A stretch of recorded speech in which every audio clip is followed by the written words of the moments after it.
Hello friends, मैं अमित। आज हम लोग एरर से स्टार्ट करने जा रहे हैं। फिर से हम लोगों ने नाउन, एडजेक्टिव ये सारे के एरर हम लोग देख चुके हैं। आज हम लोग प्रोनाउन के एरर्स देखेंगे।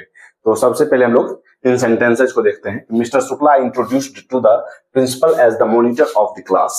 तो यहाँ हम लोग जानते हैं कि absent, present, pride, enjoy, introduce, address, prostrate, resign, ये सारे वर्ड्स ये अपने आप के अपने साथ हमेशा और हमेशा रिफ्लेक्सिव प्रोनाउन का यूज करते हैं, रिफ्लेक्सिव प्रोनाउन लेते हैं। तो हम लोग यहाँ देखेंगे कि मिस्टर शुक्ला इंट्रोड्यूस्ड, और मिस्टर शुक्ला के लिए हम लोग रिफ्लेक्सिव प्रोनाउन का यूज करेंगे। तो यहाँ हम लोग हिमसेल्फ का यूज करेंगे। सिर्फ और सिर्फ इंट्रोड्यूस्ड नहीं होगा। Mister Shukla introduced himself to the principal as the monitor of the class. यहाँ हम लोग इंट्रोड्यूस के साथ रिफ्लेक्सिव प्रोनाउन का यूज करेंगे। Introduce, absent, present, enjoy, pride, address, resign, prostrate, इन सारे वर्ड्स के बाद हमेशा और हमेशा रिफ्लेक्सिव प्रोनाउन का यूज होता है। तो mister Shukla introduced himself, mister Shukla के लिए हम लोग रिफ्लेक्सिव प्रोनाउन का यूज करेंगे, तो हिमसेल्फ का यूज होगा।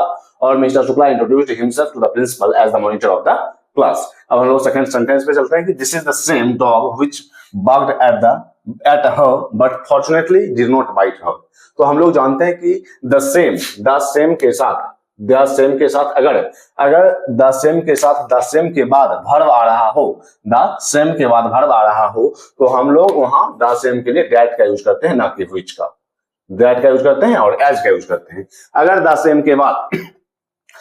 सेम के बाद वर्ब आ रहा है तो हम लोग दैट का यूज करेंगे, क्योंकि यहाँ देख लीजिए कि this is the same dog which barked, this is the same dog that barked. यहाँ बार्क क्या है? वर्ब है। तो वर्ब अगर आ रहा है तो हम लोग दैट का यूज करेंगे द सेम के बाद। लेकिन अगर वर्ब ना आ रहा हो तो हम लोग एज का यूज करेंगे। थर्ड क्वेश्चन पे हम चलते हैं। Ours are the same problems that yours. तो यहाँ हम लोग देख रहे हैं कि द सेम के साथ दैट का यूज हो रहा है। तो यहाँ हम लोगों ने द सेम के साथ दैट का यूज किया। क्यों? क्योंकि द सेम के बाद वर्ब आ रहा था। लेकिन अब यहाँ हम लोग देखेंगे कि द सेम के साथ अब वर्ब नहीं आ रहा है। This ours are the same problems that yours. तो यहाँ द सेम के बाद ना तो वर्ब नहीं है, तो यहाँ हम लोग द सेम के साथ एज का यूज करेंगे, ना कि दैट का। हम लोग द सेम के साथ एज का यूज करेंगे। Ours are the same problems as yours. और अगर द सेम के बाद वर्ब आए तो हम लोग द सेम के साथ दैट का यूज करेंगे। अब फोर्थ पे चलते हैं। तो as a teacher of mathematics you are far better than him. तो अब हम लोग जानते हैं कि अगर कंपैरिजन होता है तो हम लोग सब्जेक्टिव केस का यूज करते हैं, ना कि ऑब्जेक्टिव केस का। तो यहाँ हम लोग जो कंपेयर अगर सब्जेक्टिव केस से हो रहा है तो हम लोग यहाँ भी सब्जेक्टिव केस का यूज करेंगे। Means far better than he, ना कि him. As a teacher of mathematics you are far better than he. उसके बाद फिफ्थ पे चलते हैं कि Zakir lent me some rupees on the condition that I should return the same before September. अब इसमें हम लोग देखते हैं कि एरर कहाँ है। तो Zakir lent me some rupees on the condition that I should return the same. तो यहाँ द सेम किसके लिए आ रहा है? द सेम आ रहा है रुपीज के लिए। रुपीज एक नाउन है और नाउन के बदले हम लोग प्रोनाउन का यूज करते हैं, ना कि द सेम का। मींस रुपीज के लिए हम लोग इट का यूज कर सकते हैं, या देम का यूज कर सकते हैं, दे का यूज कर सकते हैं, ही का यूज कर सकते हैं, सी का। मींस नाउन के लिए हम लोग नाउन के रिप्लेसमेंट में हम लोग प्रोनाउन का यूज करेंगे, ना कि द सेम का। तो यहाँ हम लोग Zakir lent me some rupees on the condition that I should return the same नहीं होकर के हम लोग या तो इट का यूज करेंगे या देम का यूज करेंगे। अगर तो हम लोग नाउन के बदले द सेम का यूज नहीं करते हैं। नाउन के रिप्लेसमेंट में या नाउन के बदले द सेम का यूज नहीं करते हैं। हम लोग उसके साथ प्रोनाउन का यूज करेंगे। तो रुपीज के साथ या तो इट का यूज होगा या देम का यूज होगा। अब सिक्स्थ पे चलते हैं कि the hotels of Calcutta are cheaper than Patna. तो यहाँ हम लोग देख रहे हैं कि कंपेयर कलकत्ता के होटल्स का पटना के साथ किया जा रहा है। कलकत्ता के होटलों का कंपैरिजन पटना के साथ किया जा रहा है, जबकि कलकत्ता के होटलों का कंपैरिजन हम लोग पटना के होटलों से करेंगे, पटना के होटल से करेंगे। मींस कलकत्ता के होटल का कंपैरिजन हम लोग पटना के होटल से करेंगे। तो यहाँ होटल्स प्लुरल है। तो यहाँ अगर सिर्फ होटल रहता था, होटल ऑफ कलकत्ता, तो हम लोग दैट ऑफ पटना करते, दैट ऑफ पटना। लेकिन होटल्स है, मींस प्लुरल है, तो हम लोग दोज ऑफ पटना का यूज करेंगे। Those of Patna means the hotels of Patna. Those of Patna. तो the hotels of Calcutta are cheaper than those of Patna, या फिर the hotels of Calcutta are cheaper than the hotels of Patna. तो द होटल एक प्रोनाउन हो गया, उसके लिए हम लोग प्रोनाउन का यूज करते हैं दैट ऑफ पटना। तो लेकिन यहाँ होटल्स है, प्लुरल है, तो हम लोग दोज ऑफ पटना का यूज करेंगे। अब सेवंथ पे चलेंगे। Veena is thinner then either of her 4 sisters। तो यहां हम लोग देख रहे हैं कि फोर सिस्टर्स की बात की जा रही है।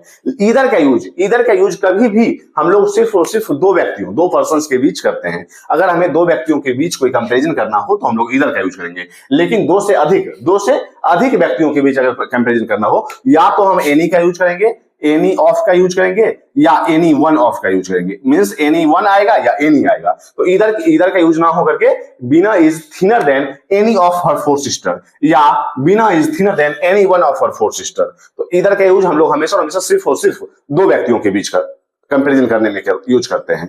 अब हम लोग 8 पे चलेंगे कि the candidates who we have selected are smart, young and ambitious. यहां हम लोग देख रहे हैं कि सबसे पहले अगर ट्रिक से समझे तो हु के बाद हमेशा और हमेशा वर्ब का यूज होगा, लेकिन यहां हम लोग देख रहे हैं कि हु के बाद हम लोग प्रोनाउन का यूज कर रहे हैं, तो यहां हम लोग हुम का यूज करेंगे। यहां हम लोग हु का यूज ना करके हुम का यूज करेंगे। अब हम लोग यहां ये भी देखेंगे, सेकंड मेथड है कि द कैंडिडेट्स टू हुम। अब यहां अगर हिंदी समझना चाहे कि द कैंडिडेट्स अभ्यर्थी, द कैंडिडेट्स हुम जिसे हम लोगों ने सिलेक्ट किया था, तो यहां जिसे हम लोगों ने सिलेक्ट किया था उसके लिए हम लोग हुम का यूज करेंगे, ना कि हु का। और सेकंड देखेंगे कि हु के साथ हु के बाद हमेशा वर्ब का यूज होगा, लेकिन यहां प्रोनाउन का यूज हो रहा है तो हम लोग हुम का यूज करेंगे, मींस ऑब्जेक्टिव केस का यूज करेंगे। अब हम लोग इसके आगे और भी कुछ सेंटेंसेस लेते हैं जिससे आपके प्रोनाउन का रिवीजन भी होता रहेगा और आपके एग्जाम्स में आने वाले एरर्स भी आपसे बनते रहेंगे। अब इससे आगे सेंटेंसेस को अगर हम लें तो your father does not like you going to the pictures every day. तो यहां हम लोग देख रहे हैं कि your father does not like you going.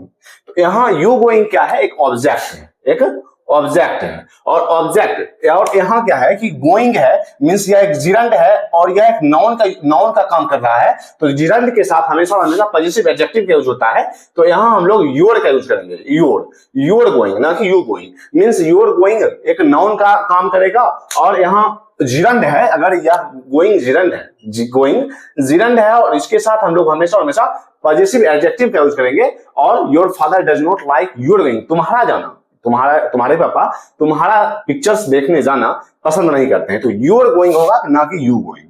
फिर 10th पे चलते हैं कि the director order the teacher to let the students and I go in.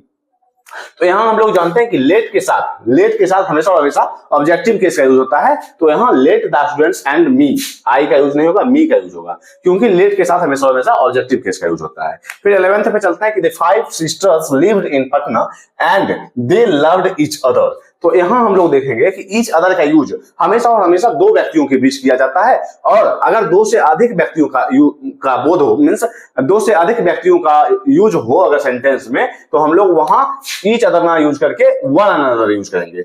One another means the 5 sisters lived in Patna and they loved one another, ना कि each other का use हमेशा दो व्यक्तियों के बीच किया जाता है। फिर 12th पे चलेंगे, the only book which you have purchased today is in demand nowadays. तो द ओनली के साथ हमेशा दैट का यूज होता है, ना कि व्हिच का। फिर 13th पे चलेंगे कि he says it is his problems but you say it is your also। तो यहां हम लोग देख रहे हैं कि अगर योर के साथ पॉजिटिव एडजेक्टिव के साथ हमेशा नाउन का यूज होगा। अगर योर के साथ प्रॉब्लम का यूज हो जाता है, यहाँ मींस योर के साथ प्रॉब्लम भी दिया रहता तब तो ये ठीक था, लेकिन यहाँ योर के साथ प्रॉब्लम नहीं दिया गया है और इसलिए हम लोग यहाँ पॉजिटिव प्रोनाउन का यूज करेंगे, मींस योर्स का यूज करेंगे। He says it is his problems but you say it is yours also, means your problem also। तो your problem को ना लिख करके हम लोग उसके लिए पॉजिटिव प्रोनाउन का यूज करेंगे और yours also का यूज करेंगे, मींस तुम्हारा प्रॉब्लम। उसके बाद 14th पे चलेंगे, Shweta bought a beautiful pen and gave the same to her sister। तो यहां हम लोग देख रहे हैं कि द पेन, ब्यूटीफुल पेन के लिए द सेम का यूज हो रहा है, और हम लोग जानते हैं कि नाउन के रिप्लेसमेंट के लिए हम लोग द सेम का यूज ना करके प्रोनाउन का यूज करते हैं, और यहाँ इट का यूज होगा क्योंकि पेन एक निर्जीव वस्तु है। तो इसके लिए Shweta bought a beautiful pen and gave it to her sister. उसके बाद 15th पे चलेंगे, the educational institutions of Patna are more expensive than that of Darbhanga. अब यहां देखेंगे कि ये एजुकेशनल इंस्टीट्यूशन के लिए डेट आया है, लेकिन एजुकेशनल इंस्टीट्यूशंस है, में से यहाँ प्लुरल है, तो हम लोग डेट का यूज ना करके दोज का यूज करेंगे। तो the educational institutions of Patna are more expensive than those of Darbhanga. तो आज हम लोगों ने प्रोनाउन के एरर्स को देखा। इसके आगे हम लोग एक नए टॉपिक के साथ अगली क्लास में मिलते हैं। आज तक के लिए इतना ही। अगर आपने इस ग्रामर विथ को सब्सक्राइब नहीं किया तो जरूर सब्सक्राइब कीजिए। उसमें हम लोगों ने पास्ट ऑफ स्पीच को कंप्लीट कर रखा है। और प्रोनाउन के एरर करने से ये होता है कि आपका प्रोनाउन रिवीजन भी होता है और आपके एग्जाम में आने वाले प्रोनाउन एरर्स आपसे आप कर भी रहे होते हैं। तो आज तक के लिए इतना ही, मिलते हैं कल, तब तक के लिए बाय।